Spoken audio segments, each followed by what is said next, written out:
You live, man. We live? You live. You fixed technical difficulties? Damn, I'm telling you, damn technical difficulties. Let me hype this guest as if he needs the hype. You're super delayed over there. I'm delayed? Over there in the screen. On the screen, I'm delayed. So we have my best friend on. He requires no introduction. We're going to talk about all kinds of cool shit. He is quite the inspiration to a lot of people out there. Draws a lot of attention, makes a scene. He's got some major announcements. We got some fun stuff going on at the end of the month. We're going to have a good time. We're going to talk shootings. We're going to talk all kinds of stuff. We're going to talk preparation. He's all fired up. He's one Monster Energy drink deep already. He's had his pancakes. We have the one and only... The ex-Benedict. The ex-Benedict. We have the one and only RealWorld Tactical, Tony Sentmanat. Glad to be here, guys. Mm-hmm. That's really weird. I'm looking at myself on the screen, and then I'm like delayed on everything. He's delayed on everything. Yeah. So let's get right into it because you were all fired up, and let's talk about the shooting, the couple shootings that have gone on recently. And I want to start by saying, obviously, everybody, it goes without saying, condemns the shit out of these shootings. Nobody's happy to see these shootings, but I've been getting flooded with messages, as Tony has, you know, with people who chime in and they say it's the NRA's fault, it's this one's fault, it's that one's fault.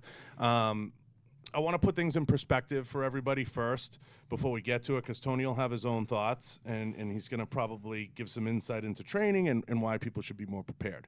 But I want to say this. So a few people came to me and said, well, what do you think? And I said, well, obviously I have an opinion, I have thoughts, but Neil deGrasse Tyson posted on his Twitter, in the past 48 hours, the USA horrifically lost 34 people to mass shootings. On average, across any 48 hours, we also lose 500 to medical errors, 300 people to flu, 250 people to suicide, 200 to car accidents, 40 to homicide via handgun. Often our emotions respond to the spectacle rather than the data. And I know Tony's a big data guy. So I want to start by saying that just puts it in perspective. We're not here to blame the gun, and we're not here to blame anyone other than the person who committed the crime. Well, what are your thoughts? It goes back to the old saying, you know, guns don't kill people, people kill people. At the end of the day, I don't care how many guns you take away, and I said this 2 years ago on another podcast at Mark Bell. I said this is going to continue to happen. You can take the guns away, and it's going to happen with bombs. It's going to happen with cars. It's going to happen with knives. It's going to happen with whatever other tool they want to use. It doesn't really matter. Evil is evil. Evil always finds a way to cause chaos or horrific, accidents, whatever it is you want to call it. People say, no, this is a gun-free zone. It's a gun-free zone, and by the way, the guys that are going to be bringing in guns didn't get them the right way. They got them by breaking into houses, by stealing and all this other type stuff. So it doesn't really matter if it's a gun-free zone or not. The bad guy isn't going to care about your gun-free zone. The only people that care about your gun-free zone are the good people that should be carrying in the first place. So they would have been good for them to be at the Walmart, so that way the bad guy could not kill 30 people and would have killed a lot less people if somebody would have confronted him with a firearm, whether or not it was an AK-47 or a rifle or just a handgun. At least it would have deterred him, and he would have maybe ran away and not been able to kill as many people as he did. That is my personal opinion, and that is coming from someone who's dealt with this on a personal level and at work, in my career, and all these different type of aspects, I guess. I just think, Tony, it's so crazy how people lose sight of what's important, okay? And what's important is saving as many people as humanly possible and getting the people, the good folks, out of the situation. And they lose sight of it, and they turn it into, like, you got a message this morning that said, fuck the NRA, or, screw the NRA, or screw this one, or screw that one. They lose sight of, listen, like you just said, if we had someone else there that had some training, the law enforcement officers are running towards the problem. We're trying to silence the problem. What does the NRA have to do with it? Absolutely nothing. Absolutely nothing. Absolutely nothing. What does all of those things have to do with it? The bottom line is to preserve life. I don't care how you do it, how it gets done. The bottom line is to preserve life, right? Nobody is at fault for what some person decides to do. That person would have figured out another way. You know what I mean? It doesn't really matter. It's a simple fact of whether the person is mentally disabled or they need mental help, whatever it is, or the person just, I don't know. There's 100 different reasons why. I think these people, I think it's a suicide attempt. That's what I really genuinely believe. I think very few of them, they've captured this guy. I think you're going to have a hard time finding a fixed agenda on the most recent one. What was the most recent one's the El Paso, right, Q? It's El Paso. The Dayton, Ohio Dayton, there was El Paso, and then there's the... Yeah, with the Ohio one, law enforcement came in, responded within less than a minute. Isolated him, and then neutralized him. So... Law enforcement did a really, really good job on that one. I tell you, Tony, man, that was some amazing fucking footage. I don't know if you guys saw it.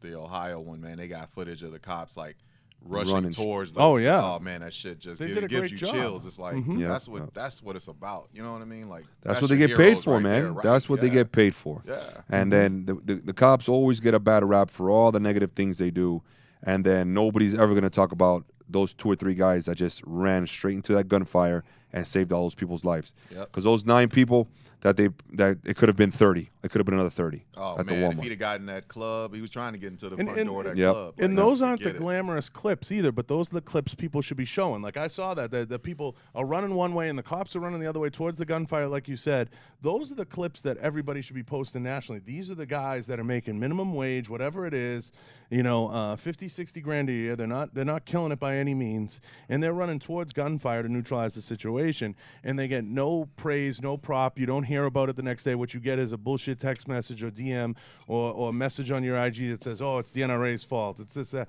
How about saying, listen, it was what it was. This person went crazy, whatever it is, and these guys responded, and they did their job.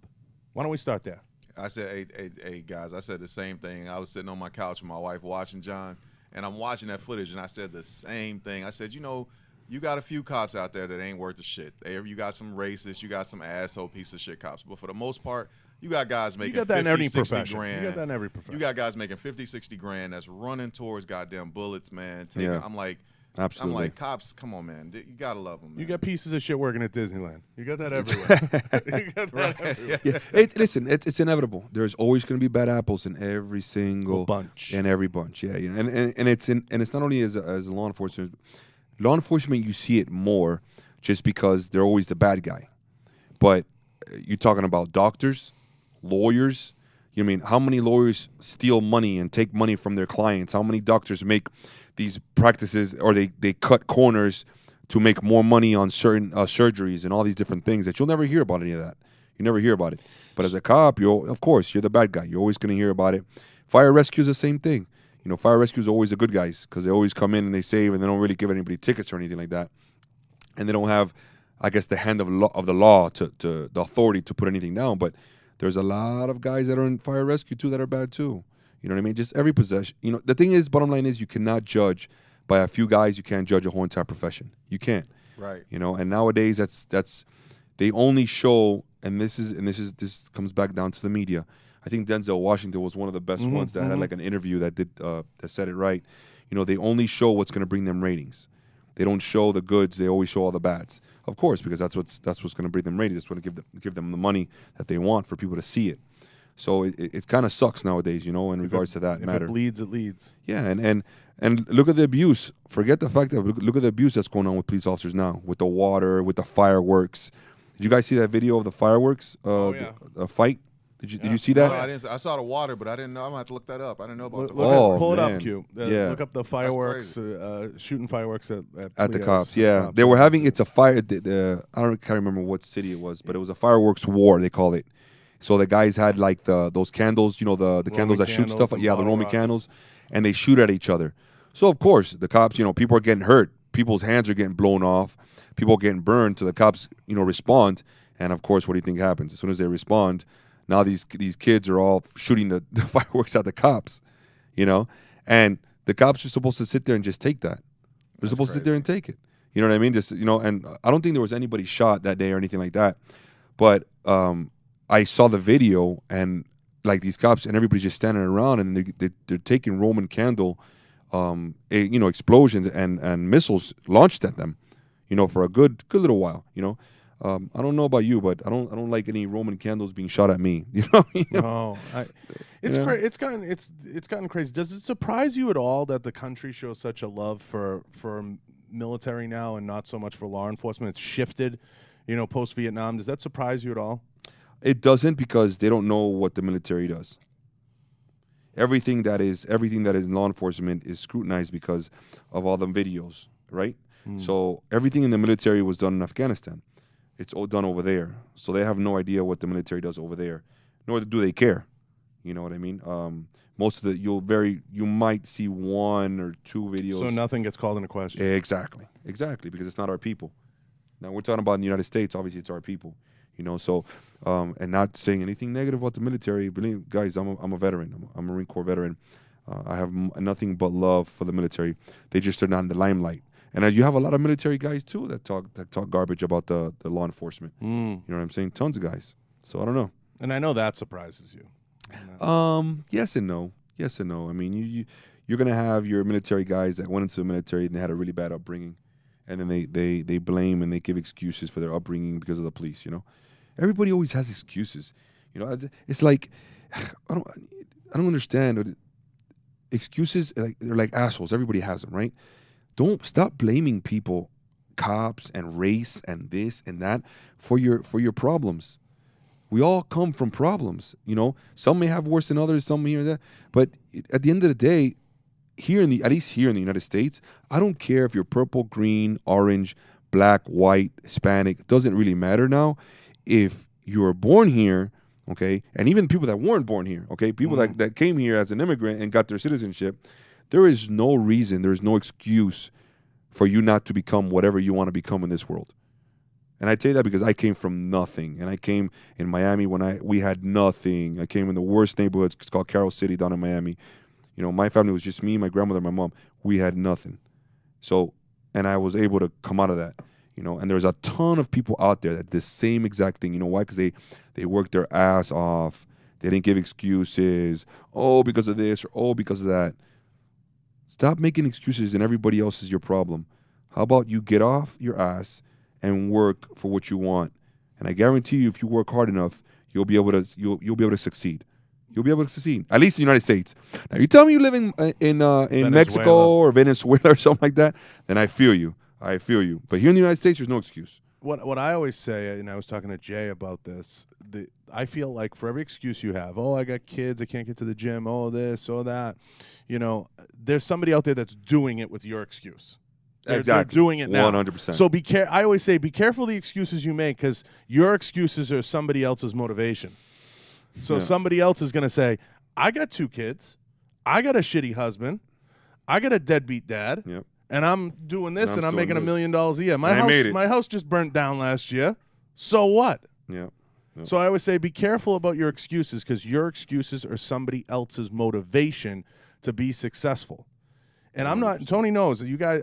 All you guys that listen, I'm not a big rah rah guy. A lot of the rah rah guys on podcasts, they stand up there and they tell you you're shit and you got to do this and that. I'm just telling you a fact. The excuse you make, Tom Brady's 75 years old. He still throws touchdowns every day. You know what I mean? He don't make a single excuse. So be careful. Be careful. I don't think he's 75. He's like 40. He's 40. He's like 40. He turned 40 today, didn't he?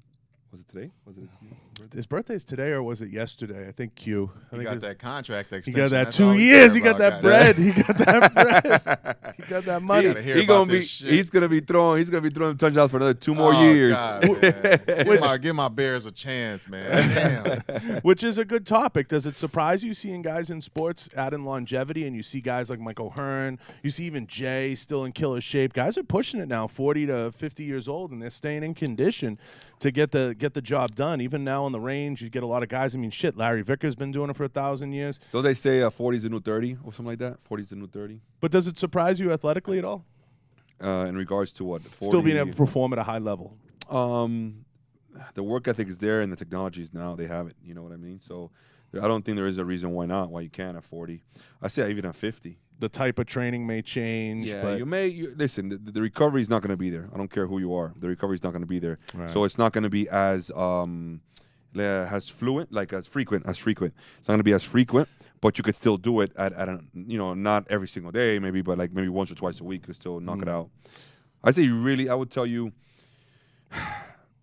pushing up to your 60s is when you're really gonna start. That's Feeling really, it. Yeah. Because we know guys, and I know a lot of guys in the gun industry don't disclose a ton of their age, but we know guys that are instructing out there that are well into their 40s and 50s. Yeah, and they're still performing at a pretty good level.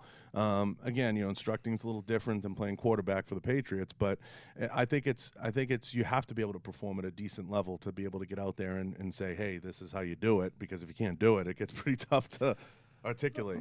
Even if you're 40 years old, honestly, there is no excuse to be a fat slob on the couch. No excuse. Do something to make yourself healthier. And if you got kids, the healthier you are, the less you're gonna, the longer you're gonna last for your kids and for your family. So if you're a fat slob and you're on the couch and you don't do anything with your life, that's a problem. You know what I mean? And I'm not talking about any elite athletes or anything like that. No. I'm just talking about a regular guy that maybe could go to the gym twice a week, eat a little bit more healthy, maybe not smoke, do a couple of things that might help you, you know what I'm saying, to live a longer life. That's where it's all about. Hey, Tony, I gotta ask you, man. Look, I played college ball, man. John played ball. Brother, some of the stuff I see you do on my best day, man, I couldn't dream up, man.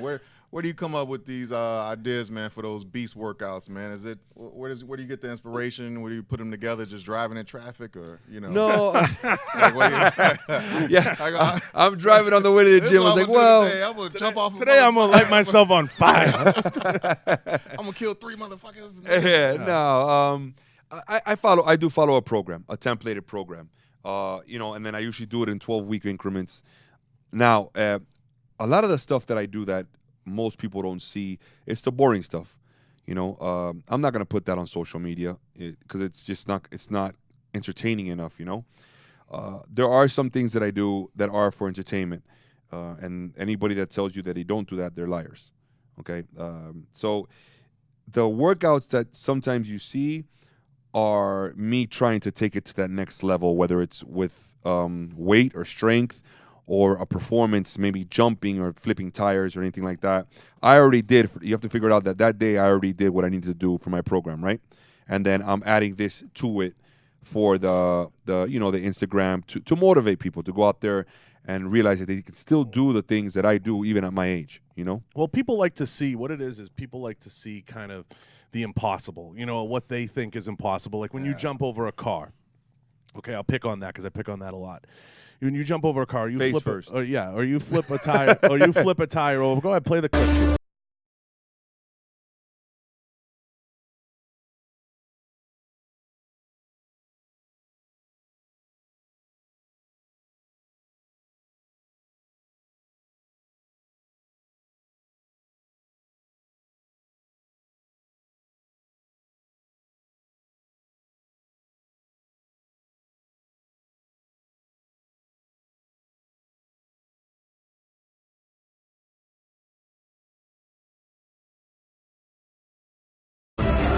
Have goals. I've been doing this 20 plus years. I see myself when I flip one tire hundreds and hundreds of times. Can I try 2 tires? Why not? Why not? Why not do it? And then when I do the 2 tires, maybe I can do 2 tires with 500 pounds strapped to my back. Why not? If I can do it, why not do it? It's only going to make me, what doesn't kill me. So let's get a little backstory about this flip. That that torsion was actually done one time. It was a make it or not make it, or get rid of it. People have no idea the amount of technique know how to front roll to be able to do it, especially at high weight.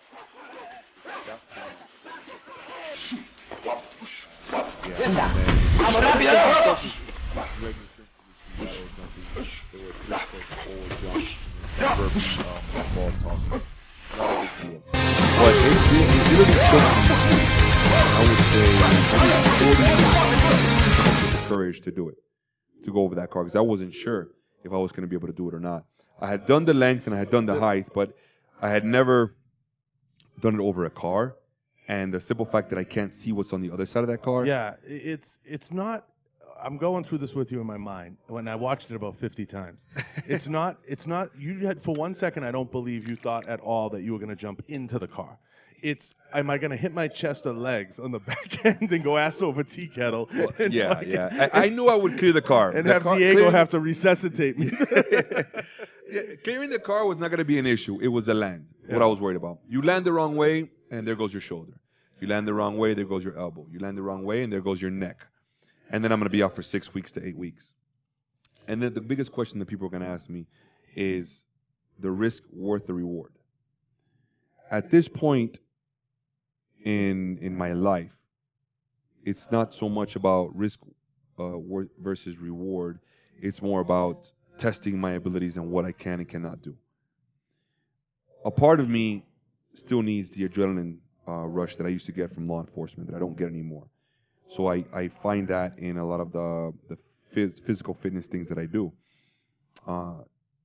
There's nothing that makes you feel more alive than an adrenaline dump from doing something that you've never done. So I think I look for that. I need that in my life. I lived, almost 20 years of my adult life feeling that adrenaline dump almost every single day in law enforcement. So especially down in Miami, we were very, very busy. So, it's kind of hard to leave that. I retired in 2016. So when I do things, I do them just because I want to test myself. I want to prove to me that I'm able to do these things, that even at my age, at almost 40 years old.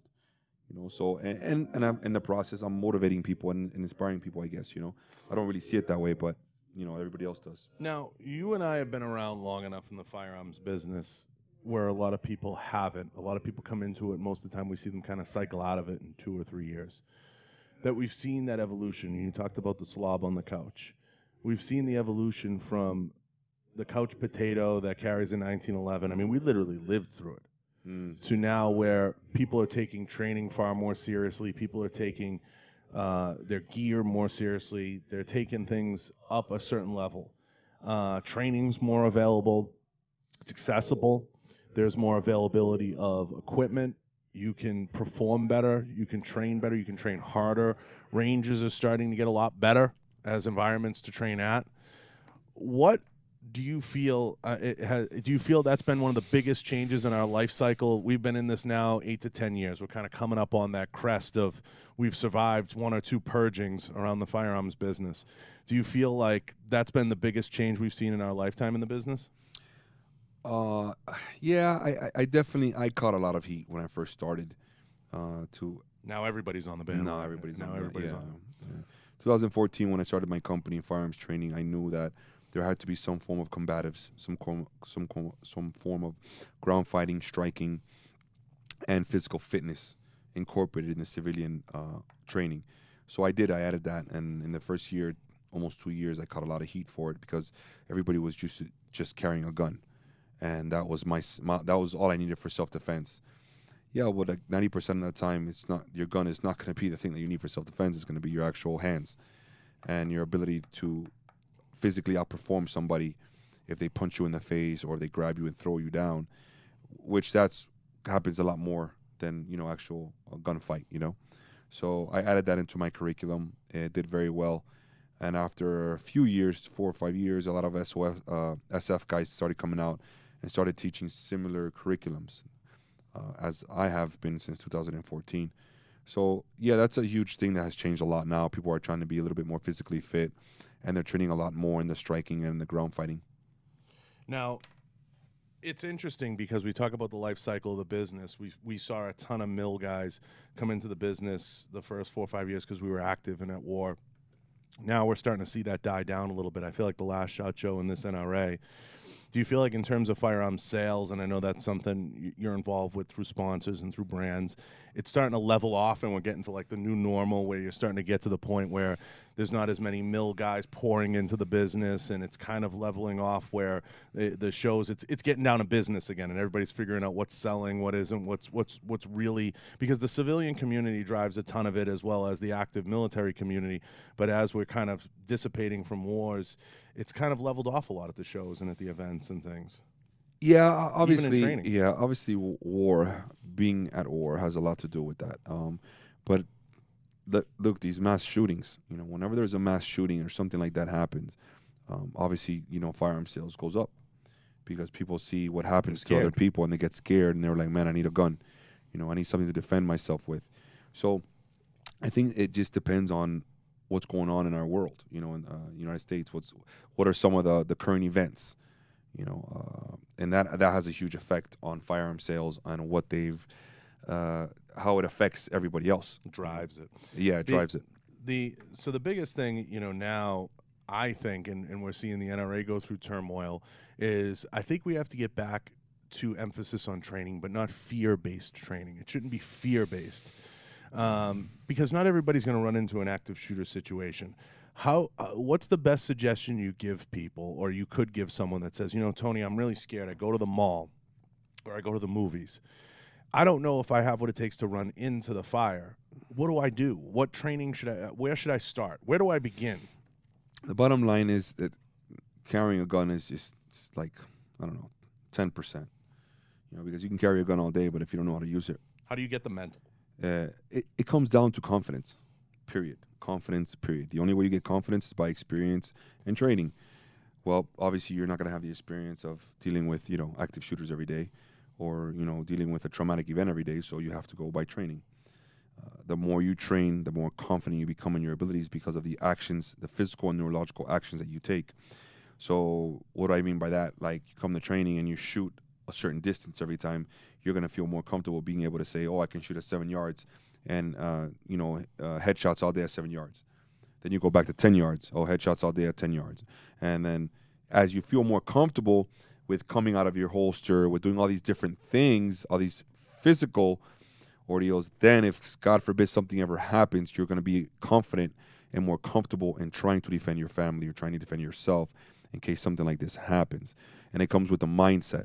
Now, when you're in fear, what happens is, instead of being confident in your abilities, you end up going to the fight or flight mode, and fear creates that. If you're a naturally instinctive person, a conflictive person, you're naturally going to run towards a person or try to stop the person just because that's who you are, personality based. And then you're the other person where it's a flight, where you see that and you're just going to take off running. I would say like 70% to 80% of the population is the flight, where they're just going to take off running because they're what they call sheep, people that have no experience, no training, no nothing. So they see a person with a gun and they just take off running. You might find one out of every 50 to 100 people that don't care about it. They understand the concept of it, and then they're going to face the subject. And I think it's important, Tony, for people to realize we're in no way, and I know Tony isn't saying this, if you have your family there and you're at the mall and you got 4 kids and your wife, nobody's saying break off from them and run towards the gunfire. Get your family out. Get in a safe place. Make sure they're secure, they're safe. Because the worst thing you can do is run somewhere not knowing the situation, and you put them at risk and you put yourself more at risk. Oh, absolutely. I am by no means saying to become to be a hero. Try to be a hero, exactly. Yeah, I'm saying to protect yourself or your family. That's it, period. If you have a chance to get out of a situation without doing anything, then that is the goal. Your first responsibility is the that's family. your family and your self-preservation, family preservation. But if it comes down to it where there is nowhere to go, where you can't run, where you're hiding in one of the aisles, and that gun comes into your aisle, now what you're going to do? That's the question. Because at the end of the day, if you don't have a firearm and the guy's got a firearm, you can charge at the guy and maybe buy your family a couple of seconds and get shot first, and then they're going to try to run away and maybe get shot second. A couple questions come in. One that's a good one. Gun sales go up, but unfortunately training does not go up. Correct. Training. Actually, you know what? I'll disagree with that to a certain extent. I have seen before when I did teach a lot of civilians. Yeah. When I did teach a lot of civilians, the next couple courses after like a mass shooting, if you have like say maybe 1 or 2 courses after, and let's say they were just there before, they weren't even there, and you have slots available, those usually get filled up. You know, people will just look at it and they're like, okay, let me go. You know what? Let me go. I wasn't gonna go, but look what just happened. Let me go ahead and jump in there. Here's a fun question from Daryl. It's interesting. We'll change gears for a second.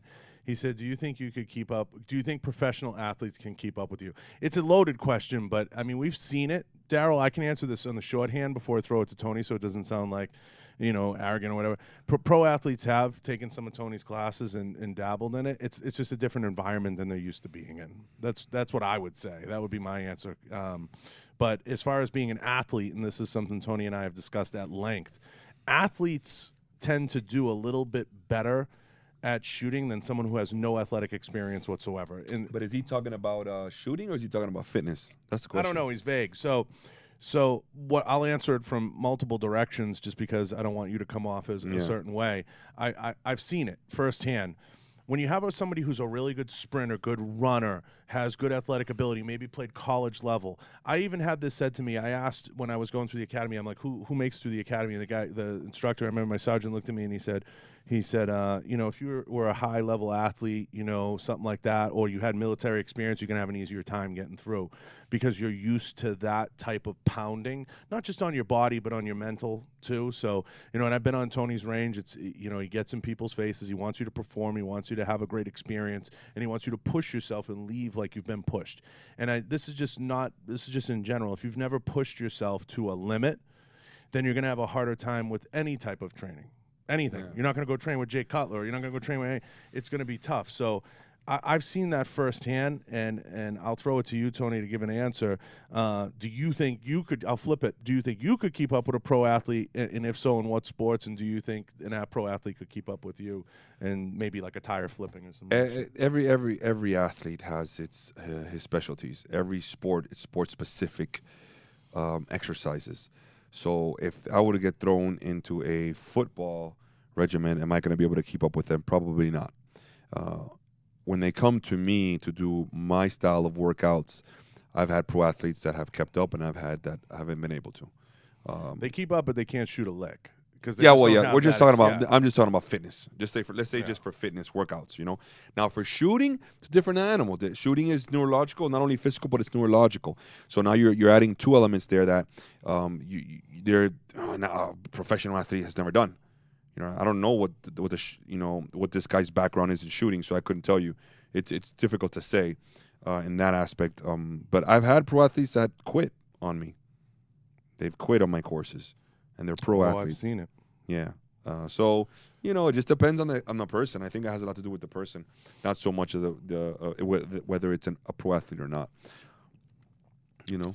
Yeah, it's a tough one to tackle. I will say from a range perspective, if you're getting into shooting guns, archery, anything, hunting, those big long backcountry hunts, if you have an athletic background, a rich athletic background, I'm not talking about like 10 years ago you were the high school hero.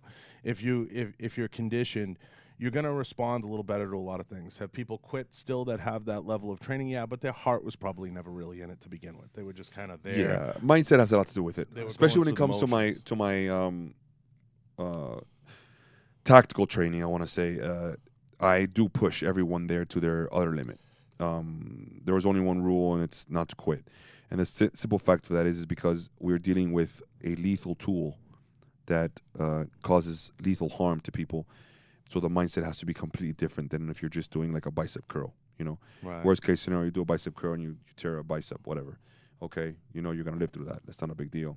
But, you know, if you have an AD or something like that on the range and your mindset's not right, you know, you can cost somebody their life. Bodybuilding's a tough one because it's built around aesthetics. It's not really built around... Yeah, but if you listen, it's just taking each specialty out of their element. So if you get a powerlifter and you start doing CrossFit with him, you know he's not going to do well. You take a CrossFitter, you try to do powerlifting with him, you know he's not going to do well. So it's each guy. The thing with me is that I'm like a jack of all trades. Mm-hmm. You know, I dabble a little bit in everything. I do a little bit of powerlifting. I do a little bit of CrossFit. I do a little bit of shooting. I do a little bit of this, MMA, ground fighting, stand up. So I do all these little things. I wouldn't honestly say like I'm a master of none of them, but I am very proficient in quite a bit of them because I've been doing it long, and not because I'm fucking special or genetically, I've just actually been doing it for a long time. I've been doing mixed martial arts for 34 years, so shit, I should be good at it by now. If I can't, stand toe to toe, and I've, knock on wood, I've been blessed to train with some of the best fighters in the world. Which always adjusts the learning curve. Of course, 100%. It's going to make you a lot better. Same thing with when it comes to shooting. I've shot with some of the best in the world as well.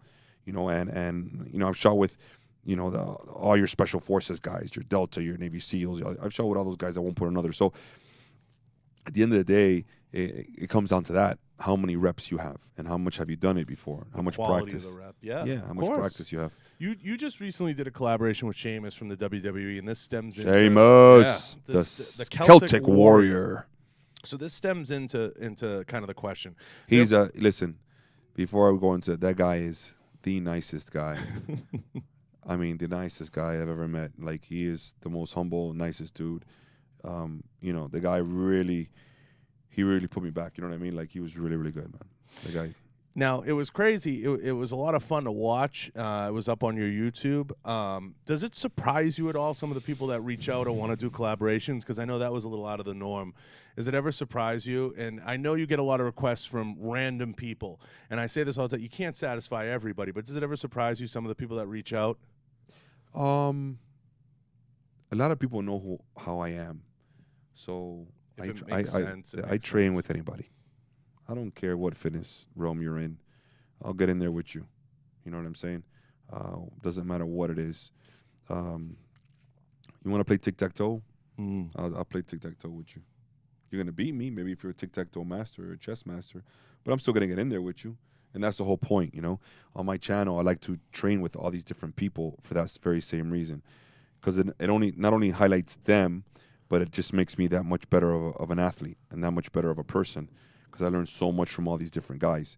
We did a nice little skit, me and Sheamus, of WWE in the beginning. I know you like that. Oh, yeah, I love it. If you guys don't know John Bartolo, he's a huge WWE fan probably from the 80s and 90s. Yeah, I love, because to me, all great marketing can be traced through the WWE, because in case people don't realize, it's fake. And it's acting, but it's acting for men. But they put their bodies through. They're incredible the trauma they put the bodies trauma through. It's real to me, man. It's real. It is. Listen, it is. Physically wise. Physically, it's 100% real. But the reason I say marketing-wise is those guys are the best at selling themselves. Because if you're out buying the dolls, buying the T-shirts, buying everything, you bought into the character. Yep. So, like, you take a guy like Sheamus with the Celtic Warrior gimmick. He's done a great job with that gimmick. I mean, people today are still quoting Ric Flair and walking around. Like, to me, those guys did such a good... The Rock. Look at The Rock. I mean, they did such a great job selling their gimmick. And that's what it was. They're working. And they're putting their bodies... The athleticism is 100%. That's undeniable. Yeah, it's real. And what a lot of people don't realize is when they look at these guys, they don't realize these guys are 300 pounds. They're 200, 270, 260. Some of these are 300, 400-pound guys, and they're running around and throwing their bodies around like they're $175. And people don't realize that the biggest thing they don't realize is when you peel back the layers on a lot of them, and you look back and you see John Cena was a power lifter, an accomplished power lifter and bodybuilder. You look back and you look at Dolph Ziggler. He was an accomplished Division I wrestler. More or less around that area. We'll see where we're at. Obviously, we've had a long day of training, so we're keeping it, at good weights to maintain that we have enough gas for the end of it. Okay. Anything you got, my brother? Actual rich athletic background. Bring it on, Let's do it. A lot of them have.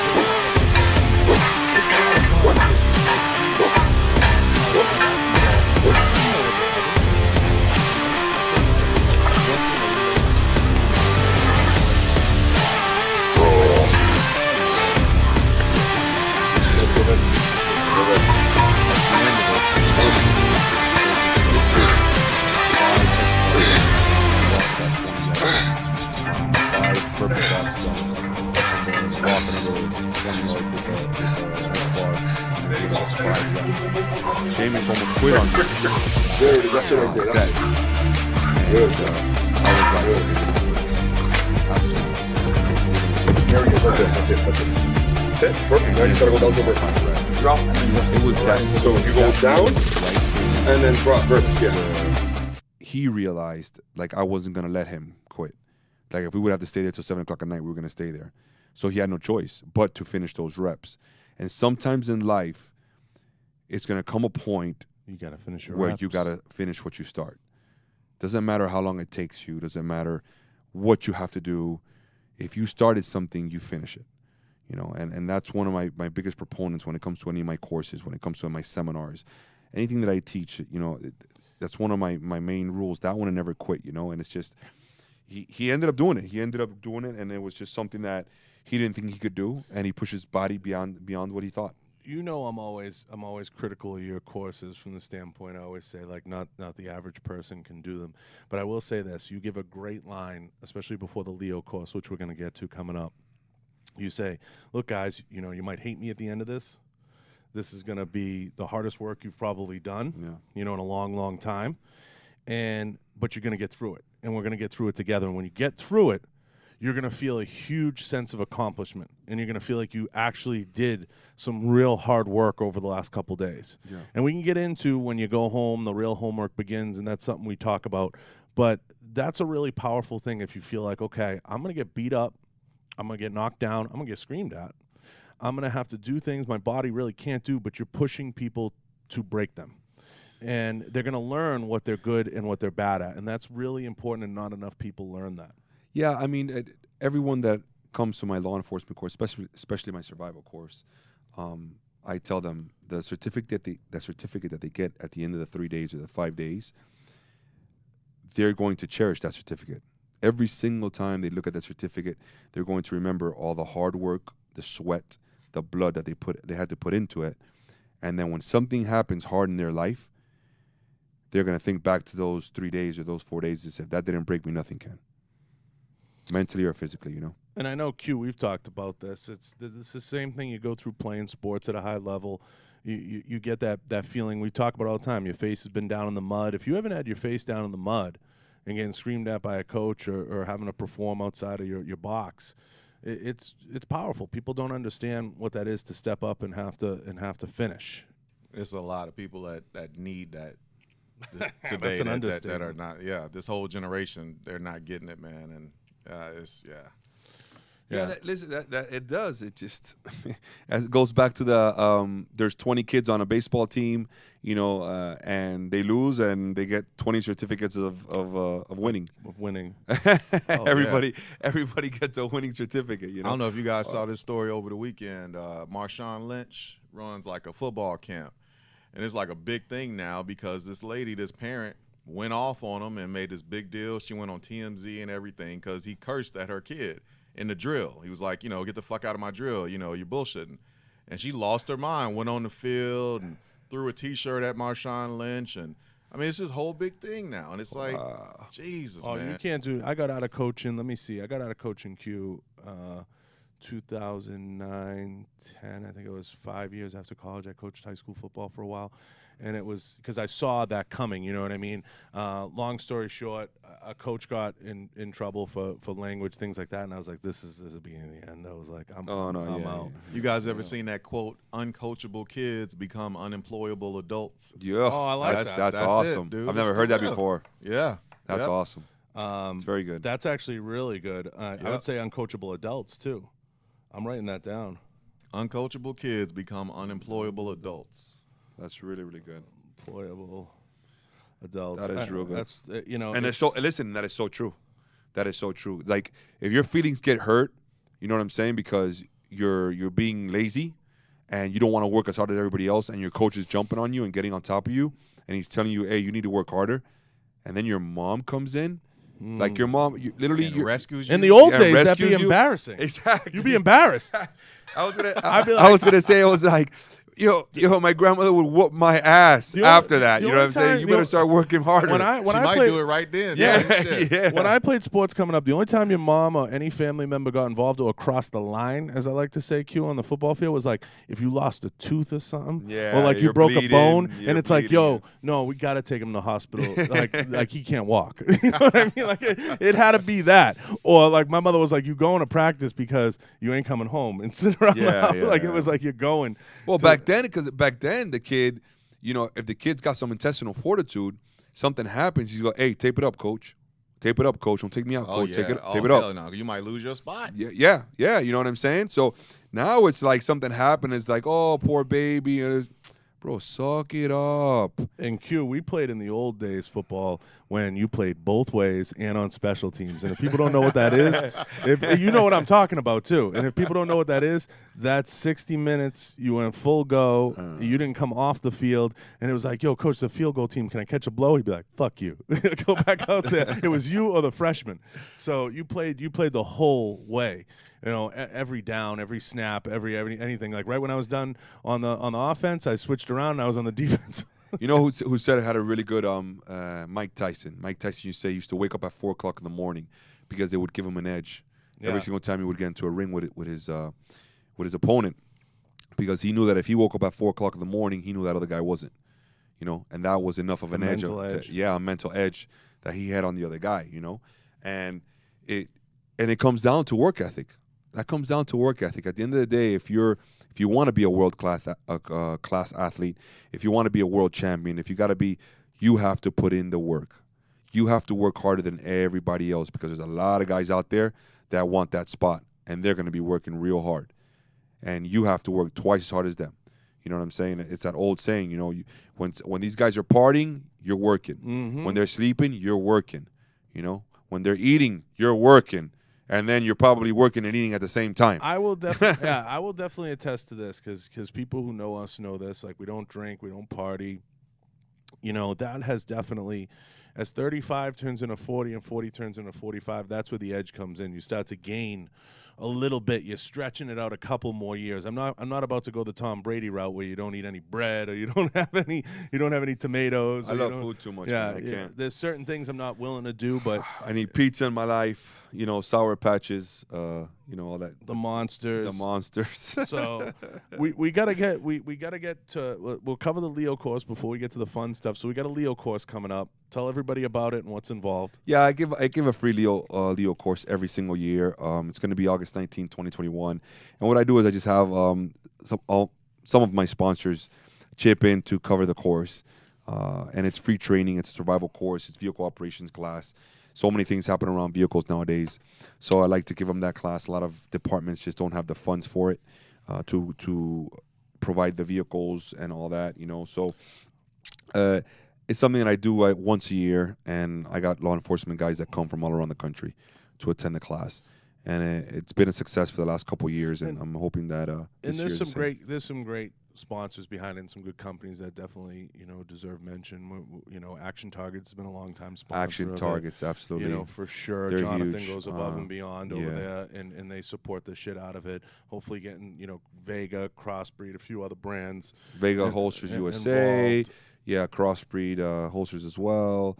KVAR Corp is now going to be one of our newer sponsors. We have Breakthrough Clean is going to be a sponsor. 221B Tactical is going to be a sponsor. We have quite a bit of companies, you know. All great brands. Vertex. In the past, Vertex, Gargoyles, a lot of awesome brands have always stepped up and supported it. And it's something that Tony does in a way that a lot of Leo guys and sometimes companies don't recognize. It's a way that it's just saying, hey, here's a class. Sign up. It's free. I'm going to go to these companies. I'm going to do the legwork. We're not going to put a ton of fanfare behind it. It's not going to be a rah-rah thing. All you're going to get out of it's a video, a shout-out, and a little plug to the guys. But this is about the guys. We're not going to make it this thing, this spectacle. But it's definitely something to shine a light. Every all the proceeds and everything from that the sponsors give goes straight to the trading. Nobody there is getting paid. So we usually have active law enforcement officers that come in and help me teach as co-instructors, as well as alumni, guys that have already taken the course come back sometimes, and they help out with range safety and all those different type of things, setting up, keeping guys in the fight. Yeah, it's just bottom line, people, listen. It doesn't matter how you look at it, you know, and the more training you have, the smarter choices you're gonna make. The more training you have, the smarter choices you're gonna make. You're not gonna make stupid choices out of fear, because you're going to be a little bit more confident, have a little bit more knowledge. So it's going to save you from the bad shootings. It's going to save you from these wrong decisions that some of these police officers make based out of fear because they don't have the training. Their department doesn't have the budget for training.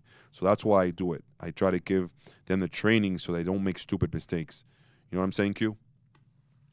Every day, brother. I couldn't agree more, man. You know, and I won't go down this road, but I get into it with a lot of people, man. You got into it with me this morning. Christ.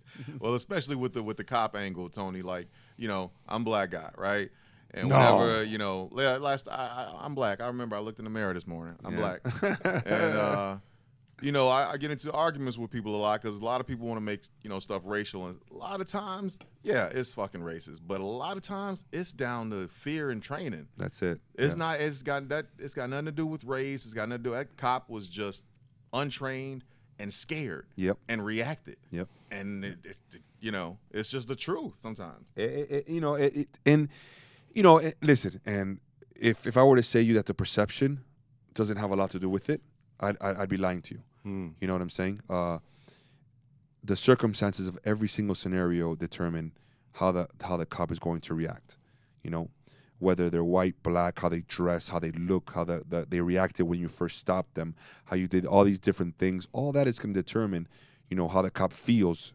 Does he feel uneasy? Does it make him feel a little hesitant? Is he a little bit scared? You know what I'm saying? All these different things are going to take into court. Definitely. You know, bottom line is, if they train more, black, white, green, or purple, they're going to be more confident in their abilities. And it would be right. It'd be consistent. Exactly. They're going to give that extra second because they're confident in their abilities and what they know they can do. You know, if I told you how many times, you know, I put a gun to a guy's face and the guy was holding a gun, I don't even know how many times I did that in Miami, and it was seconds away from taking somebody's life, and I didn't. Because I knew that no matter what he did with that gun, his life was going to go before mine. So I didn't kill him. So I didn't take his life because I was confident in my abilities, because we trained all the time.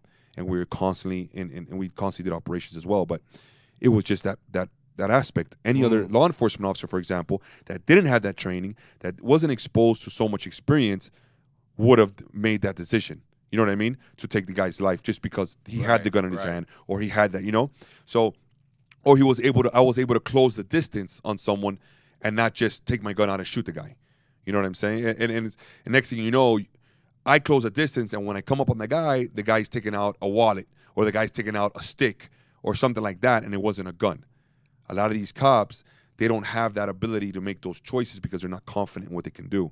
That's why I try to give them this training, so that way they do have that confidence and they can wait that extra second, you know, and then say, oh, wow, man, I'm glad I was able to do that. Look, I could have taken this guy's life and I didn't, just because I waited an extra second. You know what I mean? It's crazy. I think that's where it really makes a difference, you know, in that confidence and what you're able to do. And especially when you're putting hands on somebody, you know what I mean?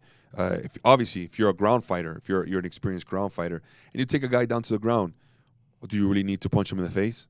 Do you really need to elbow him in the face? No, you don't. You're going to have the guy in a good position, and you're going to be confident that he's not going anywhere. You'll have control. You'll have control of him. You know, that's why it's important to know ground fighting, you know, or grappling, whichever one you want to see it. And then what does it do to everybody else around you? It looks better, right? Right, Q? If you see a guy, and you look at a guy, and he's in the full mount, and you're a cop, and you're just holding him down, that's going to look better than you pounding his face in. You know, and right or wrong. Right? And it's hard to say he assaulted me. Yeah, you know. He held you down. Yeah. It's one of those things where, and then one of my co-instructors had a video recently. He's a black belt in Brazilian Jiu-Jitsu, and he's one of my combatives instructors. And he had a video that he did that same exact thing. He took a guy down, and then he held him down the full mount. Never hit the guy, never did anything, just controlled him. And it went, you know, viral, went on World Star, you know. And he did a phenomenal job because he was so confident in his abilities. He knew the guy wasn't going to be able to hurt him as long as he had him in the full mount. You know what I'm saying? Now, granted, he was a black belt and he had a high level of training. Yeah, he's a pro competitor and everything like that. So it goes without saying, you got to have the training to back it up. You got to have the time in. Couple things that we got to get to that are really important. There's a big raid coming up. Oh, God, Tony. Oh God. Oh, shit. I know where we're going with this one. There's a big raid. I'm going to tell you right now. Listen to me. All right. No, wait. There's a big raid coming up. JJ's in. we got some command people. Clearly, Jay Cutler's in. And he's a believer. Okay. Where do you stand on the Area 51 raid, and do aliens exist? Okay. In regards to the Area 51 raid, anytime any raid would ever go to Area 51, whatever was in Area 51 is going to be long gone before any raid will ever happen on Area 51. So Area 51 is going to be empty, and nothing is going to be there when they decide to raid it, number one. Number two, that's if there's anything ever in there. Number two, do I believe in aliens? That is a good question, and I'm going to answer it like this. For us to think that we are the only species in the entire galaxy would be arrogant, very selfish, and understand that.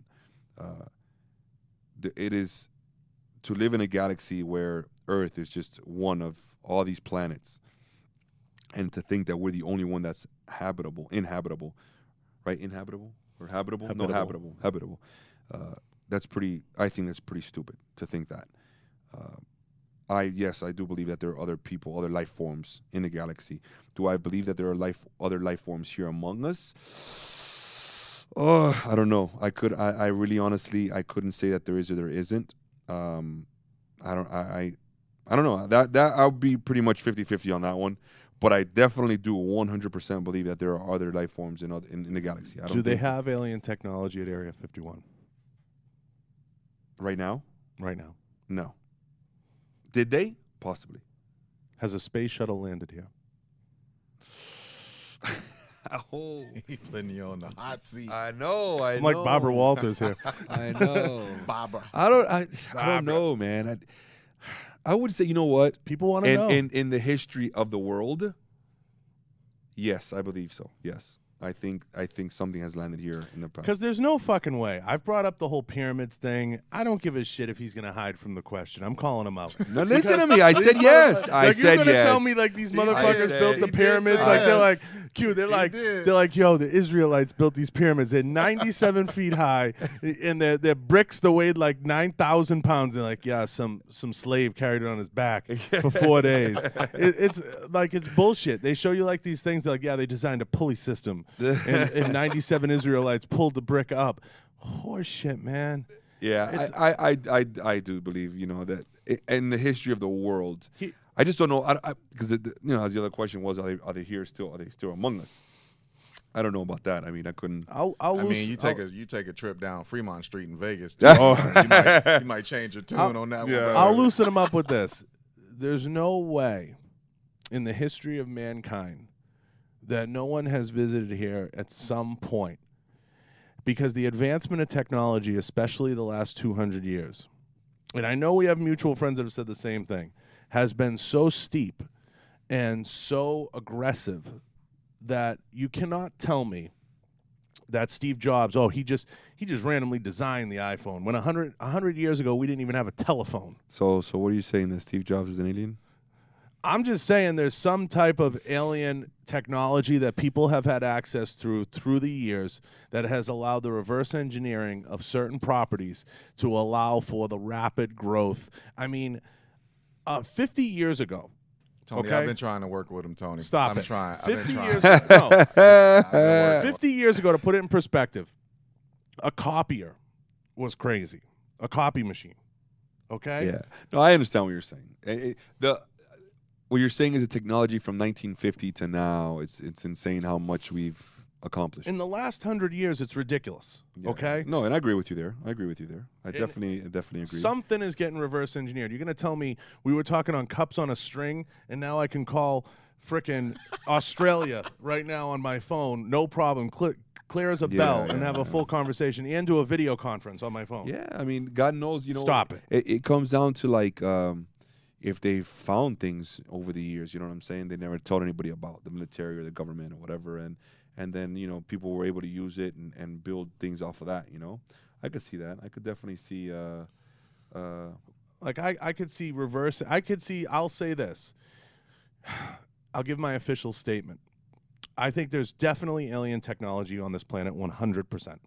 I don't care if it flew from the stars. I don't care if it crash landed. I don't care if Tony picked it up and carried it and dropped it off. It's here. So you think there's like a Men in Black? I don't know that there's a Men in Black. I don't know about that. But I do believe there has to be. There has to be a Men in Black. If there's aliens, there's 100% organizations we don't know anything about. Because I'm telling you, I know some of the high level high-level groups and high-level organizations. Let me tell you, there's got to be one beyond them because of its. There's got to be, and Tony knows the people I'm talking about. There's got to be an organization beyond them. There's got to be. We got to be careful because there might be a man in black guy coming right now and just like they hit us with that little thing. The thing, and we forget everything. Yeah, we forget it all. 6 weeks. So I definitely there's some type of alien technology. Let me ask you a question. This is where it gets important. Are you in for the raid? Am I in for the raid? Would you go? Who am I going with?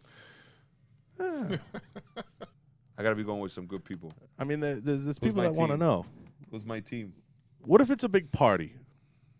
A party? That's what they're saying. I'm not gonna go to Area 51 for a party. I go to Miami for a party. That's what it's gonna end up being. It's gonna be a party. Big ass party in the desert. That's Bunch it. of drunk people. That's it. Isn't that crazy though? They're like, we're gonna storm it. We're gonna get them aliens. That's what they. Yeah. Okay. And the funny thing is, people don't realize it's like 15 miles in a desert beyond the gate. Right, Q? Did something like that? They came out. They were like, "Yeah, good luck." It'll be like the Trail of Tears. People will be dropping The like town that. is like- everybody will drop on the way there. Nobody will make it. The town is like 55 people in the town. They're like freaking out. They don't know what they're gonna do Let's- with the people that come there. Let's get to the even more important pressing questions. Did we land on the moon? Did we land on the moon? Yeah, we landed on the moon. I didn't land on the moon. Is it real though? I think it's real. I definitely think it's real. Yeah. And I believe too. I'm going to go a step further. I believe we went beyond the moon, but you just don't know about. I was going to say that. That too. you just 100% don't know about. Yeah. Because you're not going to tell me, oh, we landed on the moon in 1969. Then for 50 fucking years, we didn't send any manned spacecraft anywhere else. Come on. Come on. All right, you got to ask them the last question. Kennedy, with magic bullet or what, Tony? Yeah, in all your experience with forensics and shootings, was Kennedy killed by a lone gunman? Or other? You mean like? Was it multiple? Was it multiple or was it alone? Pull up the Zapruder film. That magic bullet. Pull up the Tony. Zapruder film, Q. Let's have him analyze it right here, live, and we're gonna get his honest opinion. Was it one gunman from 90 feet, and he fired 3 shots or something, 90 yards? And he fired 3 shots with no optic. No optic. Irons, bolt action, and killed Kennedy. 90 feet? I think it was 90 yards, I believe. It was some of the yards? distance. It was 90 yards. And it was in a moving car. Was it the mafia? Oh, who knows what it was? I mean, I don't think it was the CIA. I think that it could have definitely been only one person. You know what I'm saying? I don't think so. I think. I believe in the storm drain theory. I think there was someone else in the storm drain. That's the theory I prescribe to. I don't believe in the grassy knoll. There was another gunman on the grassy knoll, Q. I think it was the storm drain. What was the name of that show that I really loved a lot that went back in time? And he went back. You're talking about Mythbusters. No, it was a show, TV show, and the guy used to go back in time as different people. Quantum Leap. Quantum Leap. Oh, Quantum Leap. I Remember grew up on that? that show. That Oh was a my great God. show. And he went back. I think there was a show that he went back to the Kennedy assassination. And he did a couple of shows like that where it was like different. Didn't they try to bring that show back or no? That guy? He's working in NCIS now, I think, or CIA I or think something. they did try like. They tried to Netflix bring or it back, and it was somebody, like bootleg. Yeah, then It wasn't like Quantum Leap. It was like kind of leaping. It was like it was a bootleg version. It was like that was a great show. It was. You got the That was a film great up, show. Q? I can't get a good copy of it. I got like movie clips and shit. The Zapruder. Yeah. So I definitely think. I think it could have been done by one person. I just think he was a patsy. The way he was murdered after, that was a total. Conspiracy theories are really a fucking thing right now with this whole alien thing and everything else. It's getting a little crazy, but they declassified a bunch of the Kennedy documents not long ago. It was under the Trump administration, so a lot of stuff's been coming out about that, and it's going to be interesting to see what comes out in the next wave, because I think they declassify the next wave in the next 5 years or something. They have to revisit it, so because they wait till all the people are dead. And that's part of the alien thing. They declassify all these documents and they say, okay, well, now we're going to release these. And these statements come out and these things come out that people didn't know. And everybody's chiming in online now. We didn't land on the moon. Multiple people, anything from the bullet damage. He got shot by multiple people. And that's why, like, the way you see his head shift and everything else, like, the theory is one bullet went through his head, through his wrist, hit the guy in front, hit the guy on the driver's side. And yeah, but you know what, though? Like, listen, when it comes to that, rounds, as soon as back then, especially, they hit one way, they can fragment out any other way. That doesn't mean, like, and especially the quality of the round back then compared to what it is now. The issue with it, I think, is just one that went through like a bone. And they're like, there's no way it went through the bone and then through another piece of flesh. And maybe it was 2 or 3 people. Who knows? I'm just saying, your question you asked me was like, could it be done? Can it be done by one person? Could have that shot been taken? A 90-yard shot, bolt-action rifle, moving car, iron sights. Could it be done by one person? Yes, it could have been. If you're a good shot, you could do it. You could take it. At 90 yards, 100%. You know what I'm saying? 90 yards, 100%. Now, was it done by one person, or could it have been other people? Yeah, it could have been. And then the killer's assassinated, 3 days later or 2 days later, immediately after his arraignment. Yeah, back then. That was back then. Now he would have gotten arrested. Exactly. So back then, they'll just kill you. Back then, there was no trial. It was back then. It was like, well, you killed the president, you're gonna die. Mm-hmm. Yeah, and they just killed him. Now, we got to get to something even more important, maybe the most important. Guys been asking me, people been chiming in, who else do you look at online? One guy brought up James Harrison, the former NFL guy. Who do you look at online that inspires you now as you kind of look out there and you built this big following and you have all these people that pay attention? But I'm sure you, and I know you do, you look out there and you say, geez, this guy's doing some good work. Who else do you see out there now kind of coming up that you're like, wow, I really kind of dig what they're doing and I like the energy? You know what? When it comes to like Instagram, and I don't look at a person. I look at feats, what people can do. That's what motivates me in regards to like in a general aspect. Like I won't look at one guy and be like, oh, that guy's doing good work or that. I'll be looking at something he does and be like, that was good. That was incredible. Then I'll look at another video and see a guy twirl in the air 17 times, you know what I'm saying, and then land on his feet, and I'll be like, yo, that was crazy. I look at things like that more than I do as just a person in general. I've never been a starstruck kind of person, or a person who was like, oh wow, I think the only person that I've ever, and I think me and you have discussed this before, one of my all-time favorite people, or I'm a huge movie buff, so I think Denzel Washington would be one of the only people that I would ever be starstruck whenever I saw him, just to shake his hand and get a picture with him. But in regards to being like, wow, that guy is incredible. Now I respect people for what they've done. That's the difference between respect and being like an odd, if you're a legend in your sport, like for example powerlifting, Ed Cohen, or Michael Jordan in basketball, Tom Brady in football, then you deserve that respect in regards to what you have accomplished all these years. I would say The Rock's one for you. The way The Rock handles himself, especially, yeah, he's always he's always upbeat. But I tell you like this, I see The Rock more as like as a businessman, as a business than anything for me. It's how he handles his success is what I'm saying. Yeah, he handles 100%. his business. No, 100%. He's not an arrogant guy in terms of what he puts out there. You can learn a lot from him, because this stems into the other argument. You and I have been around long enough in social media, and we've seen this. A lot of people can't handle it. They get 10, 20 followers, and they're like, they want to be flown places, and they want the car to show up, and they become like they're somebody, right? And I always use this line, everybody's somebody, just ask them. They can't handle a certain level of success, and you see the deterioration. It's like they can't handle it. I always say, look at somebody like The Rock. But see, to me, there's a big difference between success and fame. You can be very famous, but you're not very successful.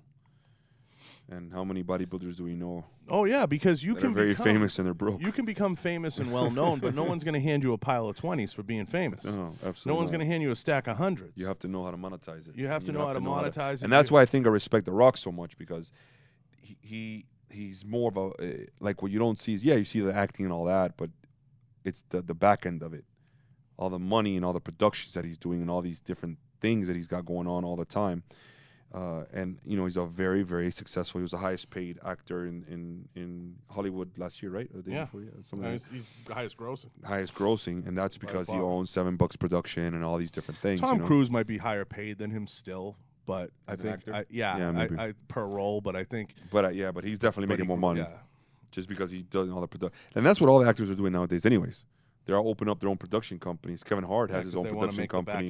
Yeah, Kevin Hart has his own one, and all these other guys. Vin Diesel, I believe, has his own production company, and all these other dudes that, So, I mean, you got to be smart. For me, it's about, I think, the business aspect of it, making a sustainable income without social media. That's what it comes down to, honestly, because social media is here today and gone tomorrow.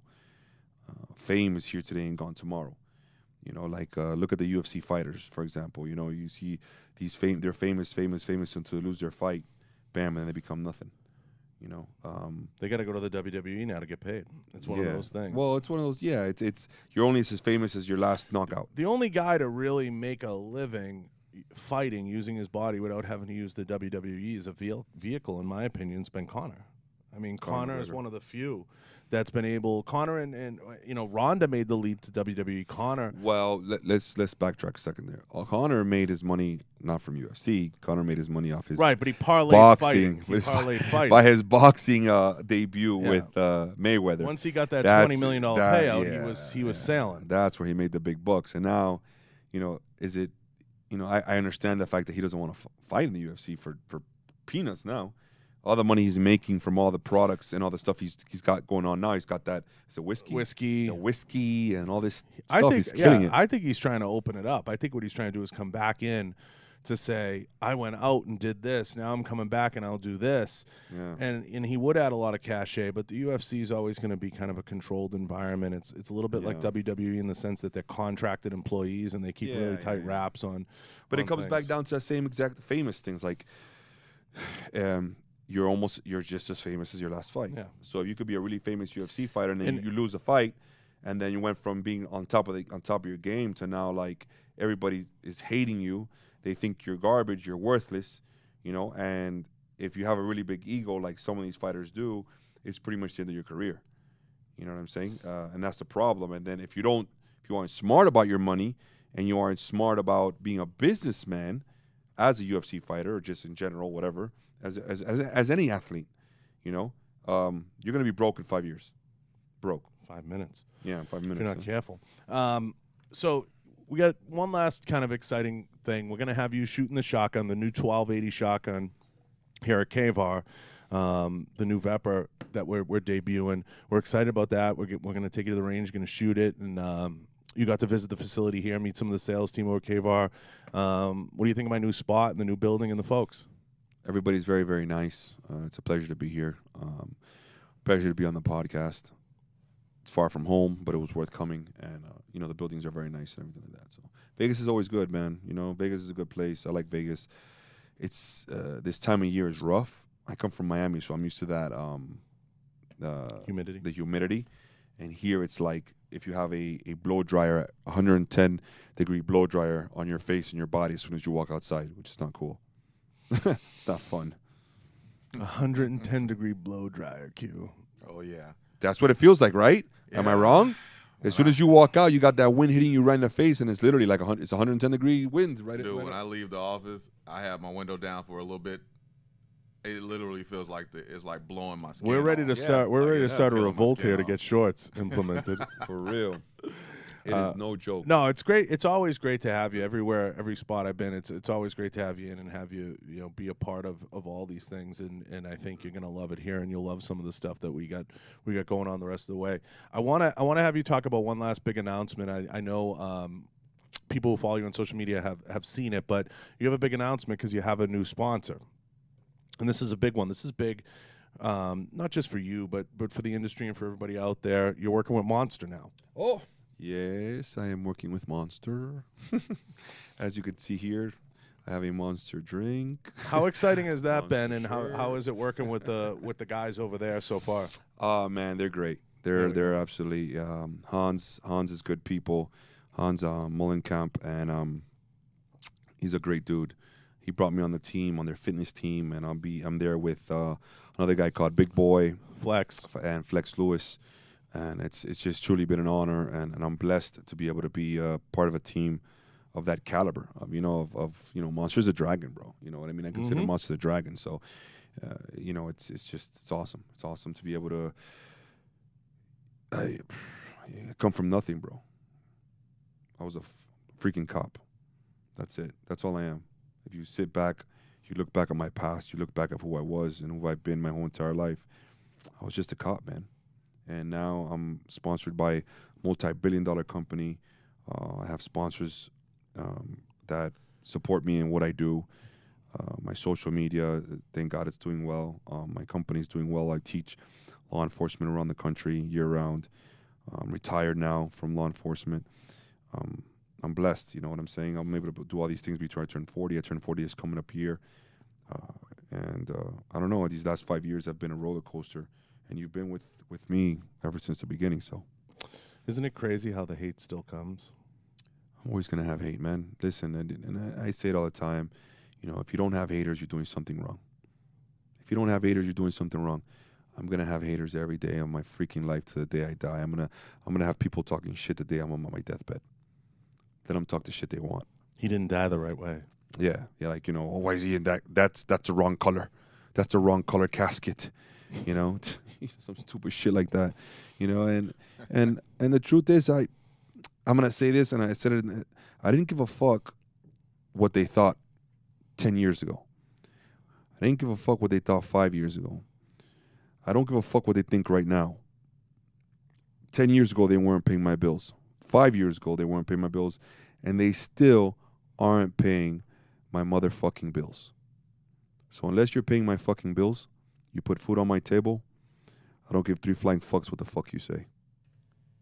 Amen Sorry for my language, guys, No, but it's the truth. It's You know, I've had, and he's talking about haters, and I've had people leave me messages that were gonna shoot me and kill me with a gun. You know, That wasn't- voicemails. You know what I'm saying? that wasn't funny, but your reaction to it and your reaction to the hate is always what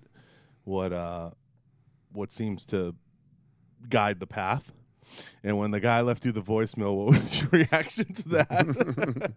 I remember. I put a story you on put it. a story up, and then it was like DMs were coming in that had the guy's location, everything. And it was, Yeah, I put his phone number on my story, and people called it. and people called. They were calling the number. I had his name, his address, date of birth, social security number within 30 minutes. You know what I mean? Like, if you're gonna do that to me, you know, be smart. You know what I'm saying? Don't do something stupid and give me. And if you're gonna do that, first of all, don't use your real number. The kid That's called like, from like his mother's house phone. yeah, you know, like, be smarter than that. I'm looking for it because I can put it here as you could hear it on the thing. It's only like 10-15 seconds. Yeah, but- you got to play it. So you guys understand, like, I love that voicemail.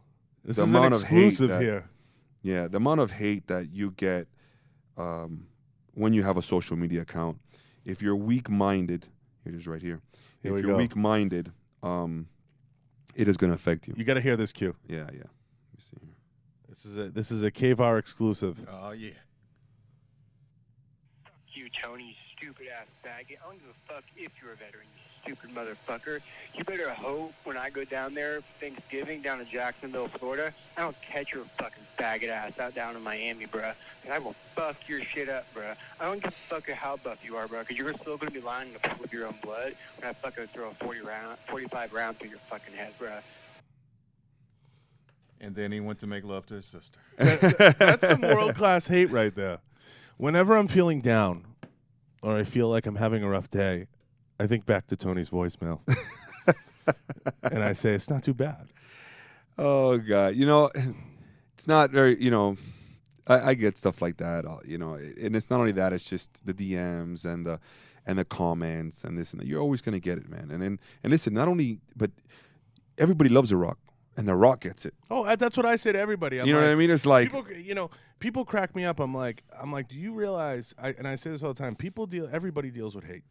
Success breeds hate. It breeds hate. It's just that's the way it's going to be. If you're perceived as successful, even if you're broke, people are going to say, oh, fuck him, oh, he doesn't deserve that. You know, I was thrust into in a very young age, thrust into a high profile position, and I was thrust into high profile positions at multiple spots. And even now, the shit that people, you're never going to be good enough. That's all I can say. No matter what you do, you're wrong. You're always going to be condemned. It's just no two ways about it, no matter how you conduct yourself. And listen, everybody in life has done things either they're not proud of, they're not happy about, or they wish they could do better. That's Tom Brady, that's Michael Jordan, that's anybody out there is going to think that way. You do the best you can, and there's no rule book and there's no manual for any of this. So we all do the best we can with the circle we got to try to guide the path to success. And that's all we're trying to do. Everybody's trying to fight and claw. And listen, he and I have been through it all. We've had people look in our face and offer us business deals, and then they disappear. We've had people look in our face and make promises, and they disappear. We've had people offer this, that, and the other thing, and then they disappear. We've had people promise the world, and it never happens. We've seen every phase of this business. There's nothing that's going to be said on social media that I'm not going to be like, wow, I just didn't really see that coming. I didn't know that was happening. But people think they're going to jar some type of response out of you. Well, the thing is, you know what it is that people's like, oh, don't even bother with those guys. They're just haters. I was like, bro, they're entertainment. They're entertainment. And if they think for 1 second that they're going to talk garbage on my page and I'm not going to rebuttal, I'm not going to come back with a nice little comment, you know, and then I tell them all the time, it's like, I get paid to talk on social media. I get paid to engage with the people that follow me. You don't. So when you comment on my page, you're hitting the algorithm to go back to your page, so all the people that follow you see my page. So thank you for the support. You know what I'm saying? Every single time you like it or you comment on there or whatever that you may be. It's checking a box. Yeah, that's what it is to me. So it's like, it's all good, brother. You keep talking on my page. Everybody that knows you is going to see me, and hopefully I'll get a couple of your friends that follow me. You know what I'm saying? And make me more valuable. And it's, you know, Jay made a good point too. Jay goes, I don't even pay attention to it. You know, he don't even pay attention to it. He's just like, what are you going to tell me? I don't lift weights good enough? What are you going to say? You know, it's just one of those deals. It comes with the territory. When you put, and I say this to everybody, and it's maybe advice as we wrap. When you put yourself out there, you're putting yourself out there. Someone's going to have something to say. Oh, absolutely. I mean, if you think you haven't dealt with it, first of all, in this line of work, I'm going to be straight with everybody.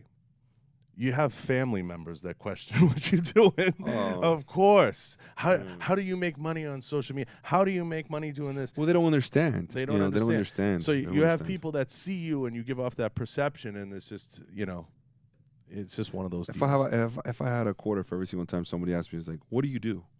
How do you make money? You know, and then I'm just like, I do whatever I need to do to make money. Oh, and I don't know what I do. I still haven't figured it out, Q. I still haven't figured out what I do. And we go through it, you know, we go through it dealing. Live. That's what I live, you know. We go through it here, Q. It's explaining to people constantly the new mediums and the new way that marketing's done and the new way that pushing a product or a brand, you know, and I have my own, I think eventually in the next 10 years, you're going to say, I have my own brand. And people are going to understand what you're saying. Yeah. You know what I mean? It's going to become that simple. I have my own brand. And the best advice I ever got from Bruce and from a lot of people is always build your brand. Build your brand, whatever your brand is. Absolutely. Your brand is RealWorld Tactical. My brand is me, my show, myself. I put myself out there in the work I do inside the industry. But there's so much people don't see, and there's so much people don't see about people. Now, we'll cut to your page, give a shout out, everybody knows it, at RealWorld_Tactical. 720 posts, 1.1 million followers. You can learn a lot from the algorithm by watching this guy. He spends a lot of time curating his stuff and making sure that he's putting quality content out there. Q, play that one all the way to the left over there, the Leo course on up one level.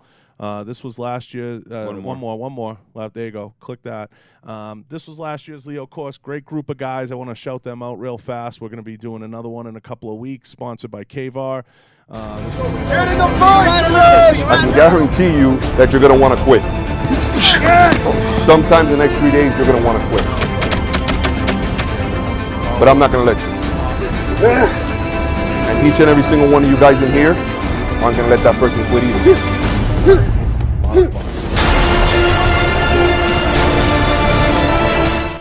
You know. Yeah, that course definitely humbles you.